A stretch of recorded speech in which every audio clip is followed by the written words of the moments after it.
Brought to you by TechnoSpark 20 series smartphones. I'm superhuman.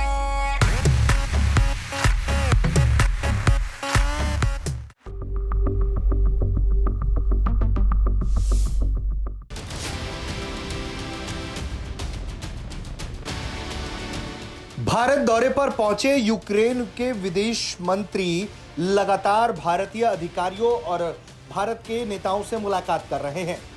Dmytro Kuleba ने भारत के विदेश मंत्री एस जयशंकर से भी मुलाकात की है।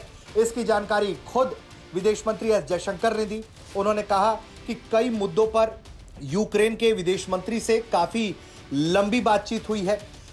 जो अभी रूस और यूक्रेन के बीच में विवाद जारी है, उसको लेकर बहुत अधिक हमने चर्चा की है और अपनी अपनी राय हम दोनों ने इस विषय पर व्यक्त किए हैं।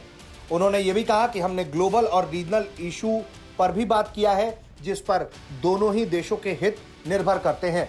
इसके साथ ही उन्होंने ये भी दोहराया है कि हम अपने रिश्ते और बायलैटरल कोऑपरेशन मजबूत करना चाहते हैं और मजबूत करेंगे।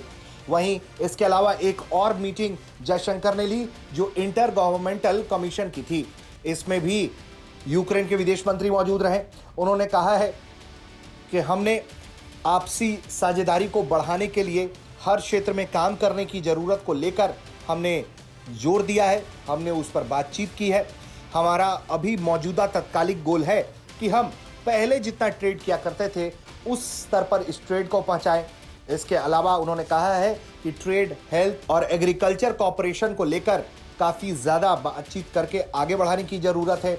इसके अलावा 7वें आईजीसी की मीटिंग इस साल के आखिर तक करने की सहमति बनी है।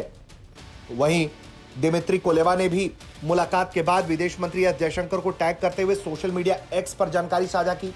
उन्होंने कहा है कि यूक्रेन और भारत के द्विपक्षीय संबंधों पर, जो उनके इलाके में रूस के साथ कॉन्फ्लिक्ट है उस पर, ग्लोबल सुरक्षा पर खुलकर बातचीत हुई है। इसके अलावा उन्होंने ये भी कहा कि यूक्रेन ने भारत के साथ inter governmental commission review meeting भी की है और कॉपरेशन फिर से बढ़ाने पर हमने सहमति जारी की है। उनका कहना है कि जितना कारोबार पहले हुआ करता था रूसी हमले से पहले, उस स्तर तक कारोबार को पहुंचाने पर जोर होगा और जो दूसरे इलाके हैं जहां हम इन रिश्तों का फैलाव कर सकते हैं, कारोबार को बढ़ा सकते हैं, वहां इन क्षेत्रों में काम करेंगे। तो कुल मिलाकर देखा जाए तो यूक्रेन अब कारोबार और भारत के जरिए रूस पर दबाव कि कैसे भी करके भारत रूस को शांति के लिए मना ले, रूस को बातचीत के लिए मना ले, इसकी कोशिशों में लगा हुआ है। और भारत भी लगातार ये बात कहता ही आया है कि वो भी यही चाहता है कि रूस यूक्रेन बैठकर बात करें, ना कि इस तरह से विवाद को बढ़ाते रहे। ब्यूरो रिपोर्ट, भारत तक।